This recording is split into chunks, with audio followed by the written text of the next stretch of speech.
Hello and welcome to another pen video from me, Penultimate Dave. So I have here another one of my favourite inks comparison videos, and this is my favourite green inks comparison number 2 video. So I think with that, let's go and swap up some of these inks. So I get a lot of questions on how I do these ink videos, so I decided I would add this to the front of each of the ink videos. I put links in the description, but I know some of you watch this on TVs or mobile devices, so you don't get to see this. So first off, the paper is the number one question I get asked. What paper do I use for these ink comparison videos? So this is the original Tomoe River. This is 52 GSM, and it is the white, not the cream, the white. Where possible, I try to go for the white because the cream can actually change the color of the ink just a little bit. So this is Tomoe River 52 GSM in the white. A lot of people get confused as well because I have what looks to be a grid on this page, and it's actually an Oxford Optik pad. These are the pads that I actually use when I'm writing my writing samples for pen reviews or in my currently ink. So they have these little squares up here. I just use that because it's a good guide for me when I put this very thin sheet of Tomoe River over. I can actually see squares, so it helps me write a little bit sort of straight on the page. Not always, but sometimes it does. The other thing that I also have is I have a bottle of water, plain water, and I dip my nib in here. So for consistency, I use the same fountain pen, or I guess it's not a fountain pen, it's using a fountain pen nib though. This is a 3D printed pen from William Shakour in the UK. So he prints this material 3D, and it has a number 8 size Bock nib which I can unscrew, and you can see there. So it is just a dip pen holder for a number 8 size Bock nib, and the idea is I want to have consistency with the writing sample. So I use this, I dip it in the ink, I write, and then I will dip it in here, and I will rinse the nib off several times, and I will dry it, and then at that point I will then go on to do the next ink swatch and the next writing sample.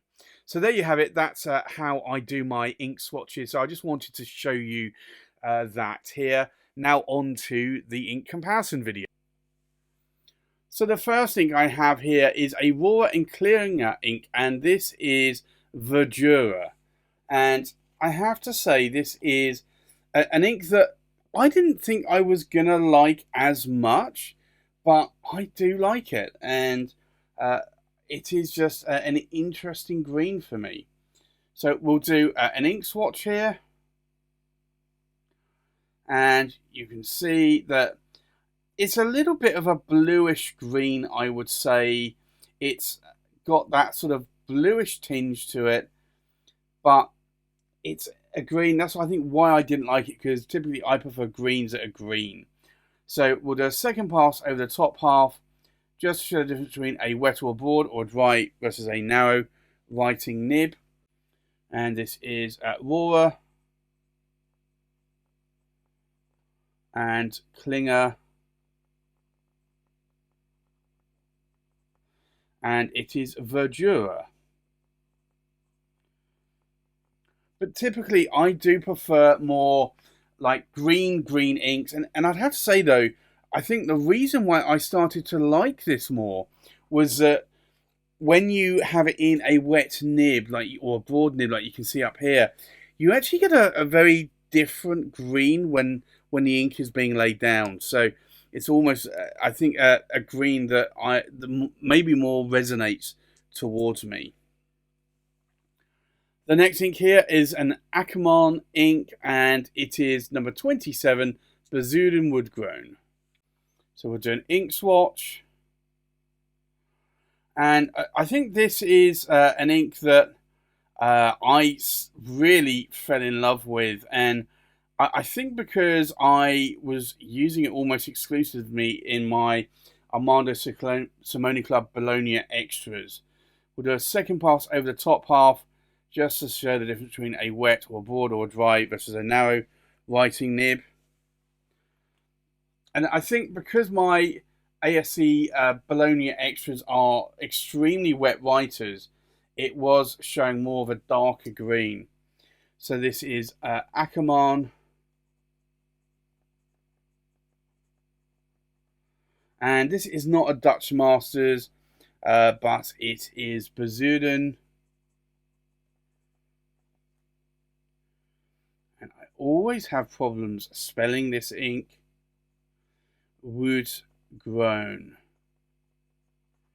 But that, to me, is a traditional, more darker, maybe mid to darker green. And it was just an ink that I really did fall in love with and started to use it a lot. And I actually bought, I believe, 3 bottles. It might have been 4. I remember buying a couple, and then I think I replenished. It may have actually, I think it was probably 3 bottles in the end, because I thought I didn't need 4 bottles, but it's certainly an interesting green there. The next ink here is Diamine Sherwood Green. So we'll do an ink swatch. Now, this is an ink that I really didn't like when I bought it, and I was tempted to buy a couple of bottles of this, and I'm glad I didn't. However, I have started to like it a lot more. So we'll do a second pass over the top half, just to show the difference between a wet or broad or dry versus a narrow writing nib. And I think this is why I decided I would add it into my favourite inks, because if I'm writing with a fine nib, I might want it to come out a little bit more darker, so I will use a darker ink rather than a light ink. So this is Diamine Sherwood Green. And I think the reason why I was disappointed when I got this ink originally was that I recall a Sherwood Green colour to be a little bit lighter than that. So I think that was part of the problem. And then also, I believe at the same time, I also bought Diamine Oxblood. And Diamine Oxblood equally was an ink that I didn't like to start with. But then over the years, I've warmed up to it and I actually do like it. I think, again, putting it in a fine nib pen. I don't normally do extra fine. I've got a couple though, but if I wanted to put it in an extra fine or a fine nib, then just to show that ink a little bit more, I would actually use a darker ink. So I would use maybe this Diamine Sherwood Green. Now, another ink that has really grown on me is this one, and I know this is not the original bottle. I bought a load of 30ml bottles of this, and I decanted it into this bottle, or multiples of these bottles. So this is Diamine Ultra Green. And yes, I could have just bought the 80ml bottles, but I decided I would buy some of the 30ml bottles. I needed to actually send some ink to a friend in the US, so it was easy just to empty them and decant them into these bottles, and then I could use the plastic Diamine 30ml bottles for sending ink with. If you want to send ink or ink samples or up to 30 millilitres, then the Diamine 30 milliliter plastic bottles are really, really good. I have not had any of those leak. I have had many ink vials leak in the past, but those Diamine 30ml bottles, I kind of want to say are bulletproof. Maybe not. I suspect if you put it in a jiffy bag and they got sort of trodden over, then yes, their plastic is going to crack and leak, but the caps do not leak, and I've not had a bottle crack on me when sending it in the mail. So with this Diamine Ultra Green, we'll do an ink swatch, and I think you can see why this is quite a nice sort of brighter green, or mid to bright green, I would say, colour. We'll do a second pass over the top half. Again, just to show the difference between a wet or broad or dry or narrow writing nib. So this is Diamine, and it's ultra green. But this is an ink that I guess I didn't know existed until this year, 2023, and then I saw it and I thought, actually, you know what, that ink looks quite interesting, and it looks to be around a bright to a mid green, and it's just one of those sort of colours of green that I like. So I decided to buy. I only bought one 30ml bottle, and I liked it so much I bought, I think it was about another 4 bottles on top of that, and I've decanted them into those glass bottles. The next green ink here is Diamine Mistletoe, and this is one of the ink vent collection of inks. It's actually the blue ink vent collection, which was the first ink vent that Diamine did.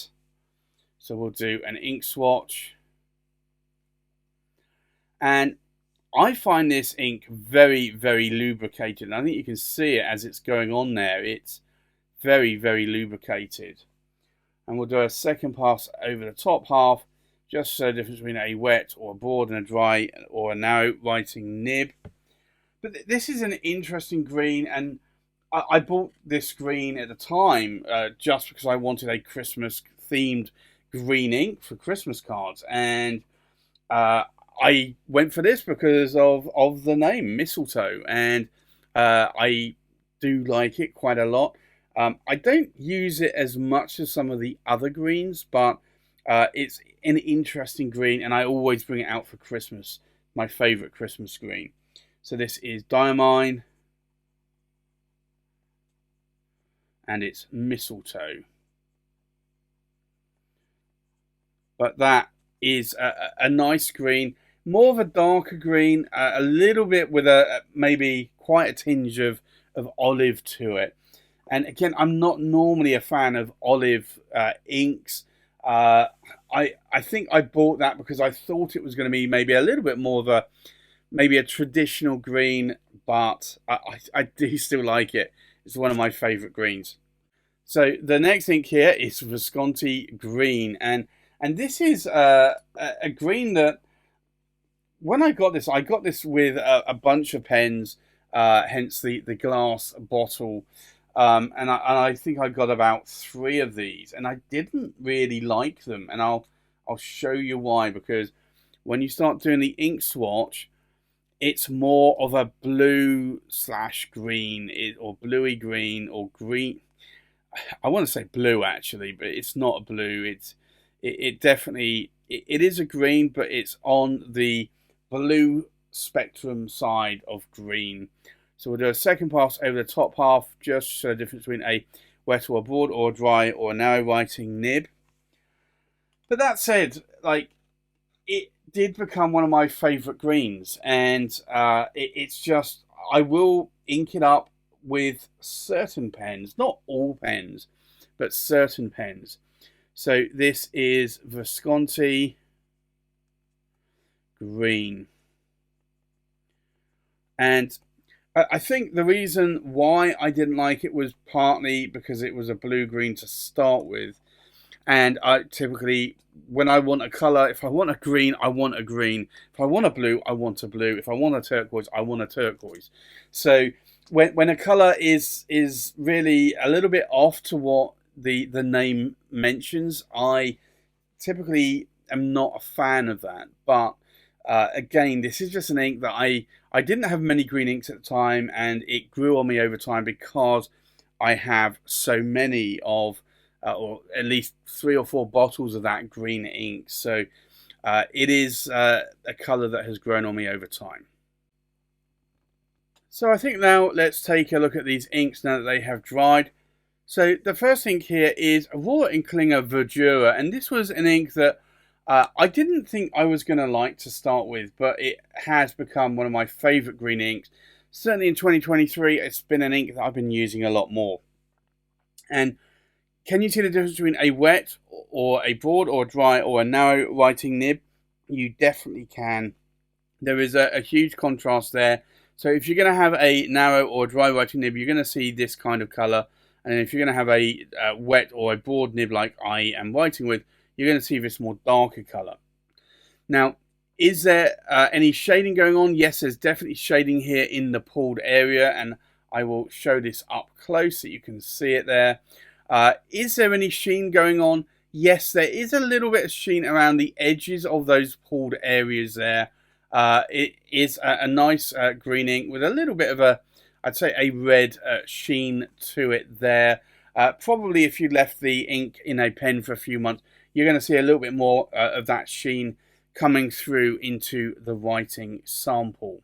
But again, it's only going to be probably maybe a line or two, no more than that, and then it will very quickly dissipate. The next ink here, again, it's been one of my favourites for a long time, is Akkerman Bezuidenwoud-groen. And this, again, is a little bit like Rohrer and Klingner Verdura, maybe a hint darker on the spectrum. Can you see the difference between a wet or a broad or a dry or a narrow writing nib? You definitely can. I typically put this in a wet or a broad writing nib, so I will get the more darker green coming up. But you do get quite a bit of shading going on here in the writing sample. So if I show you here, you can see there's definitely shading going on in the pulled area and shading in that writing sample. Now, is there any sheen? Now, yes, there is a little bit of sheen, and I can see it around here, around the edges. It's a little bit of a red sheen there in the pulled area. Again, though, I don't normally see this in writing samples, though, so you'd have to have the ink left in a pen for a number of months, probably, before you would see some of that. The next ink here is Diamine Sherwood Green, and this is a green that really I didn't like, and I put it to one side and I just didn't ink it up, and didn't ink it up for a couple of years, and then I decided I was a bit foolish and that I needed to just ink it up in a couple of pens. Maybe I should give it away. I've got a lot of ink, so I probably should give some of it away.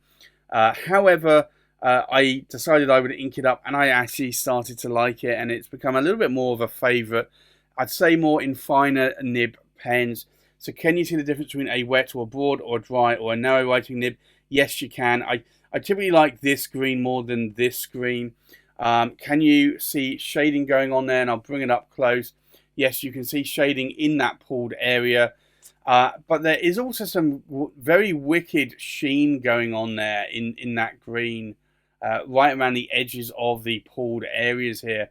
Some beautiful red sheen. So this is an ink that will sheen for sure. Again, maybe not as much in the writing sample, but if you're going to get it to sheen, this is going to be the ink to sheen. More recently in 2023, Diamine Ultra Green has been my ultra or ultimate green. I've called it ultimate, I think, once or twice, and I just think of it as ultimate green and not ultra green. Can you see the difference between a wet or a broad and a dry versus a narrow writing nib? You definitely can. A huge contrast difference there. Is there shading going on? Yes, there's shading in the pulled areas, so you can see that there as well. Is there any sheen? It's wanting to sheen, but I'd say it's probably not sheening. It's very, very close to sheen though. So again, this is not going to be a green ink that you're going to see a lot of sheen from. The next ink here is Diamine Mistletoe, and this is an interesting ink. More of an olive green, dark green, I would say. Can you see the difference between a wet or broad or dry or a narrow writing nib? You definitely can. You can see a lot of difference there. Can you see shading going on? There's definitely shading here. Maybe not as much as some of the other inks, but you can definitely see some shading there. Is there any sheen? Yes. There's definitely red sheen all around the edges of that pulled area. So again, if you're looking for another green that's going to sheen a little bit, maybe this is a green that you might want to look at. It's probably a little bit less sheen maybe than Diamine Sherwood Green, I would say, but it's also more of an olivey green. So maybe check that one out if you're into wanting some green sheening inks. And then the last ink here is Visconti Green, which honestly I still think of more of a blue green or a turquoise green. It's not what I honestly would think of as being green, and I think I've mentioned this before with some other greens as well. It's just I think it's Schaefer script green is another one that turns out to be very blue. It's just one of these things that if I want a green ink, I want it to look green, and this to me doesn't look green. It looks more on the blue side. However, can you see the difference between a wet or broad or dry or narrow writing nib? You definitely can. Is there any shading going on? Yeah, there is some shading here. A little bit in the pulled area, but it is a lot less shading, I would say. Although you do see a little bit there in the writing sample.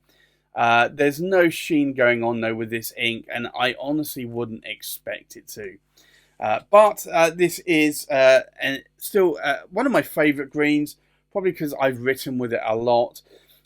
It's not nowadays maybe a green that I would, if I want to ink up a new pen in a green colour, it's probably not the ink that I would go to as much, because unless it was a bluey green coloured pen, then maybe I would go for it. But it certainly is a green that I've used a lot and has been a favourite green of mine in the past. So there you have it. That's my favourite green inks comparison number 2 video. If there are any of these inks that you like, do let me know in the comments below. Likewise, if there are any other inks that you would like me to check out, do let me know in the comments below.